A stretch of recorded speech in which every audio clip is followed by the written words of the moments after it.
Hey friends, you're watching Brainstorm Acres. I'm Henry. Today I'm going to do one last gasp try at getting this heater running.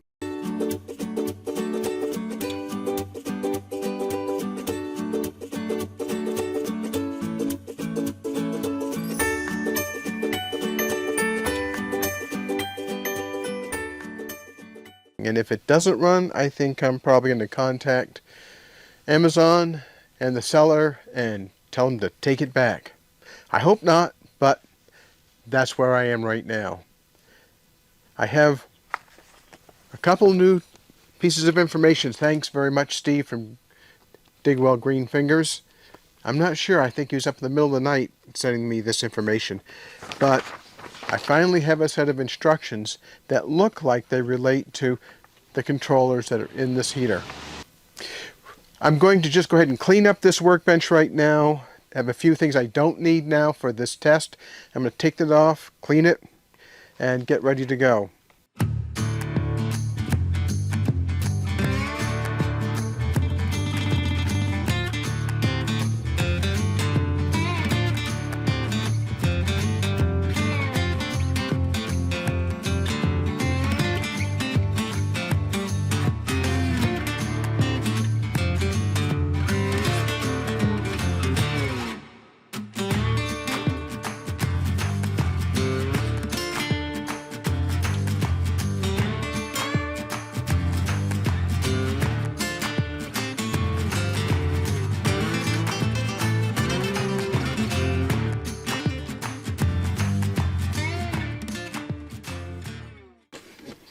Now I have the original heater back on the bench.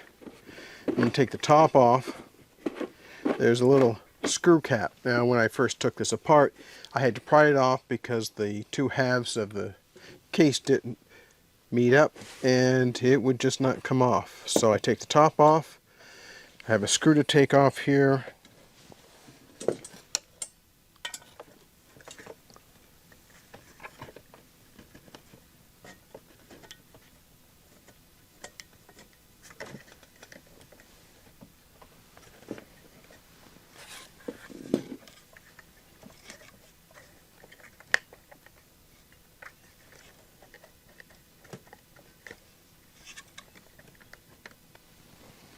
I'm going to take a picture of this so that I can double check against the information that Steve sent me about the various controllers.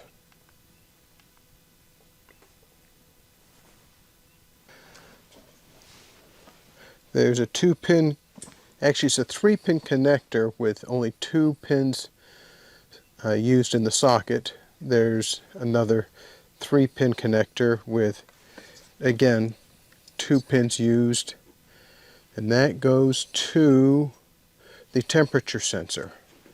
And then there's another 4-pin socket with 2 pins used that go to the glow plug. Well, I'll double check against the information that Steve sent me and make sure that I have what I think I have.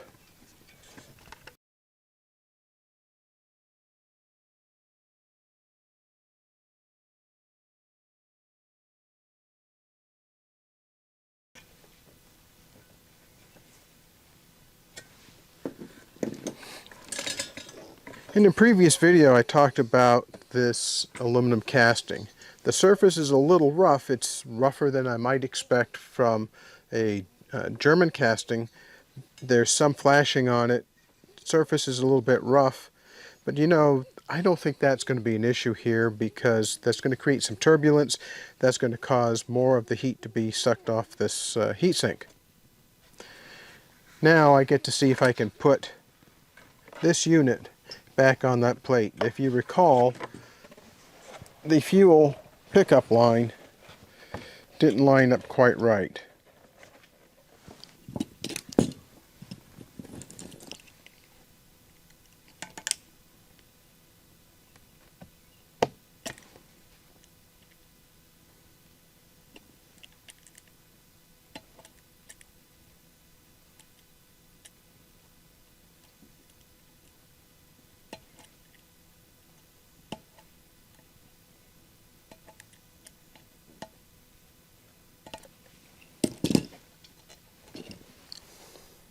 That was some pretty tough tubing. I'll have to see if I can get this heater body to fit back on this plate. Remember, there's a little bit of a angle on this fitting that feeds fuel into the heater. It didn't line up exactly with this base plate that they supplied.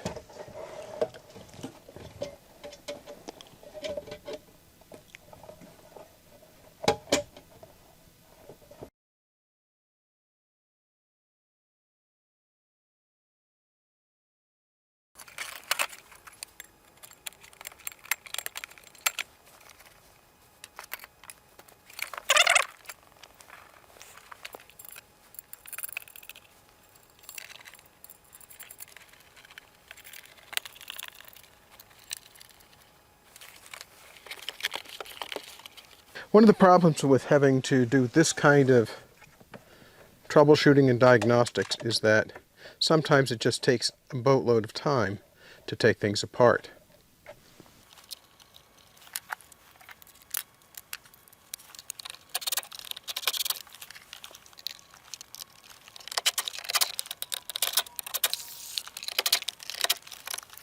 Well, now I'm going to go ahead and put the fuel line on. I'll bring you back when that's all done. There's no point in watching me fool around with that again.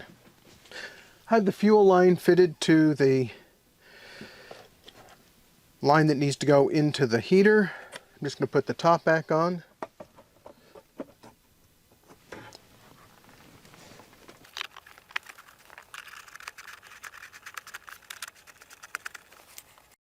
I'm going to hook the battery to the controller now, which actually hooks it to the entire system.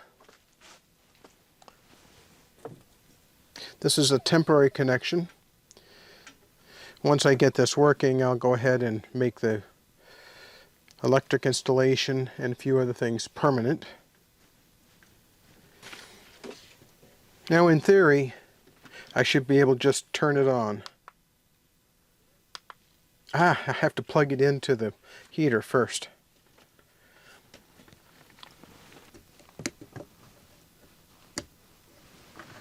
That's clicked home.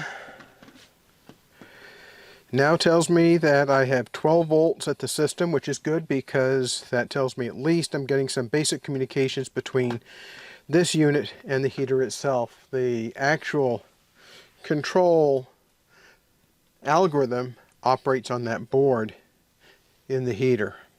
But there's another little communication device inside this handheld unit that talks to the heater.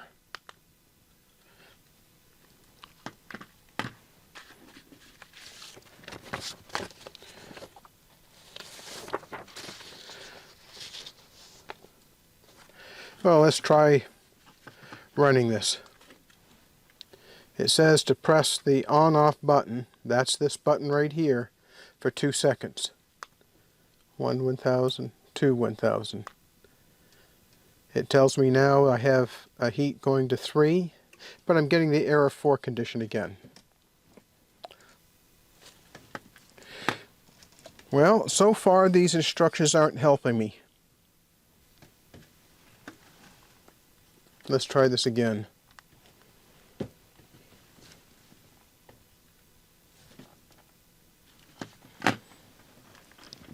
I'm going to just temporarily disconnect this piece of the electrical system.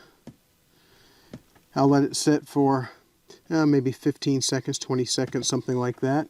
In theory, that's going to reset the controller inside this box.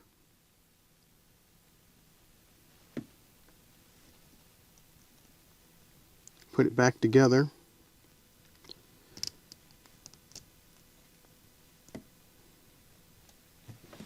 Well, I can tell you one thing already. If I get this heater running, I'm going to install a switch so that I can turn this power off and on without having to go disconnect things.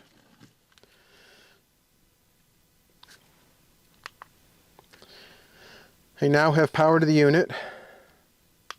1000, 2 1000. It tells me I'm trying to heat at 3, and it's still giving me that error 4. Well, let's see if this might be a different controller. This looks like the controller because it has the right physical layout. Okay, well, these instructions tell me to prime the pump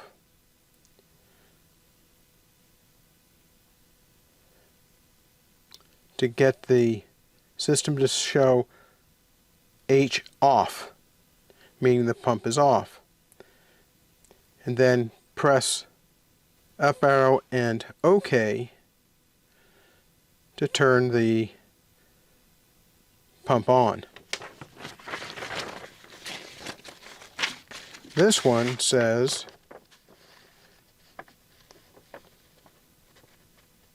to press both the increase and decrease buttons at the same time. It says it's going to continue running until I let loose of the two buttons.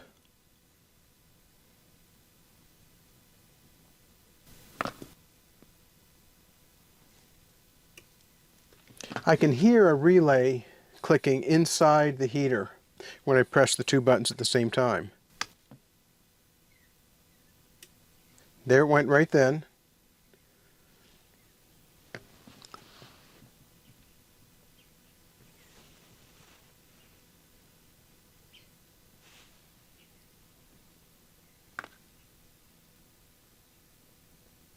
And it just shut off. I'm going to go out and see if the fuel level has gone up in the tube at all.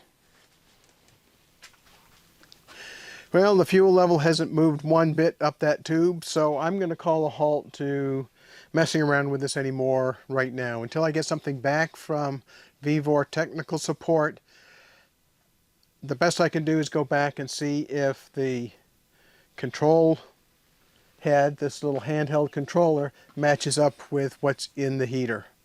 I'm not sure it does, I'm not sure it doesn't, but I'm going to see if I can figure it out.